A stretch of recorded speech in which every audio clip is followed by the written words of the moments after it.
स्वागत है। आज के इस विश्लेषण में हम सीधे एक ऐसी चर्चा में कूदने वाले हैं जो वाकई हम सबके दिल के बेहद करीब है। हम बात कर रहे हैं कमला दास की बेहद प्रभावशाली कविता माय मदर एट 66 के एक हस्तलिखित सार यानी हैंडरिटन समरी की। ये सिर्फ शब्दों का एक झुंड नहीं है बल्कि भावनाओं का एक समंदर है। तो चलिए अपने दिमाग के दरवाजे खोलते हैं और इस कमाल के सफर की शुरुआत करते हैं। ठीक है, आइए इसमें सीधे उतरते हैं। इस पूरी चर्चा का जो कोर इमोशन है, जो सबसे बड़ा केंद्र है, वो है अपनी माँ को खोने का डर। अब सोचिए, ये एक ऐसी भावना है जिसे हम सबने कभी ना कभी जरूर महसूस किया होगा, है ना? ये बिल्कुल यूनिवर्सल है। जब हम टेक्स्ट की शुरुआत में ही इस डर को देखते हैं तो ये तुरंत हमें अपनी खुद की चिंताओं से जोड़ देता है। ये कविता उसी एक सबसे गहरे और आम इंसानी डर पर आधारित है। अब जरा स्क्रीन पर इस हस्तलिखित सार को देखिए। इन नीली स्याही से लिखे शब्दों में ना एक अजीब सा अपनापन है, बिल्कुल जैसे कोई अपनी पर्सनल डायरी हमारे सामने खोलकर बैठ गया हो, बिना किसी भारी भरकम साहित्यिक शब्दों के, बिल्कुल आम भाषा में। और सच कहूं तो यही इसकी सबसे बड़ी ताकत है। ये छोटा सा डॉक्यूमेंट अपने अंदर एक बेहद भारी इमोशनल वेट उठाए हुए है। तो हमारा पहला हिस्सा है एक सार्वभौमिक डर। आइए देखते हैं इसकी शुरुआत कहाँ से होती है। अब जरा कवयित्री की इस स्थिति को इमेजिन कीजिए। वो एक बंद कार में अपनी माँ के बगल में बैठी हैं और अचानक वो अपनी माँ को ध्यान से देखती हैं। टेक्स्ट हमें बताता है कि उन्हें महसूस होता है कि उनकी माँ अब अपने जीवन के आखिरी पड़ाव यानी लास्ट फेज में है। ये कोई ऐसे ही आने वाला आम सा ख्याल नहीं है, ये एक बहुत कड़ी सच्चाई का झटका है कि वो जल्द ही गुजर जाएंगी। कार की वो बंद जगह इस आंतरिक चिंता को और भी ज्यादा घुटनहारी बना देती है।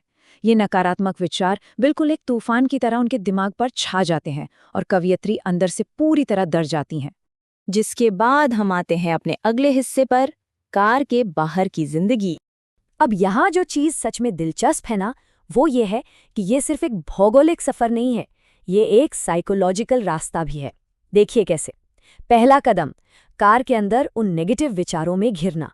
फिर दूसरा कदम, उस डार्क रियलिटी से बचने के लिए बाहर देखना, जो कि दरअसल एक कोपिंग मैकेनिज्म है, खुद का ध्यान भटकाने का तरीका। और आखिरी कदम, एयरपोर्ट पहुंचना, एक फिजिकल यात्रा जो उनकी आंतरिक यात्रा को एकदम परफेक्टली दर्शाती है। और इस स्लाइड पर एक बेहद शानदार जक्सटापोजिशन यानी विरोधाभास सामने आता है।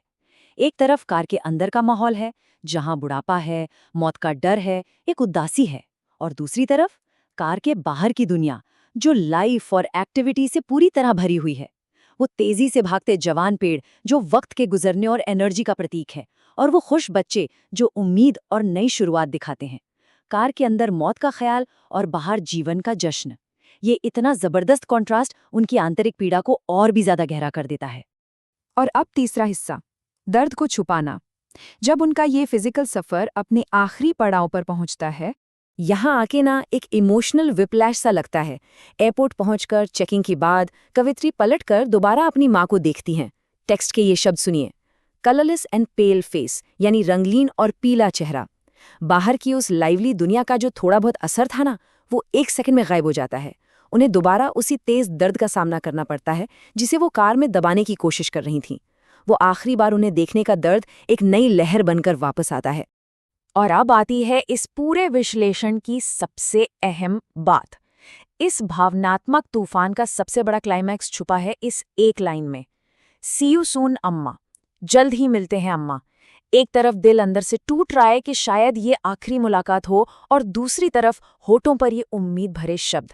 टेक्स्ट साफ बताता है कि कवित्री अपने आंसू छुपा रही थीं। ये जो बाहर से खुश दिखने और अंदर से बिखरने का संघर्ष है ना, यही इस पल को इतना रियल बनाता है।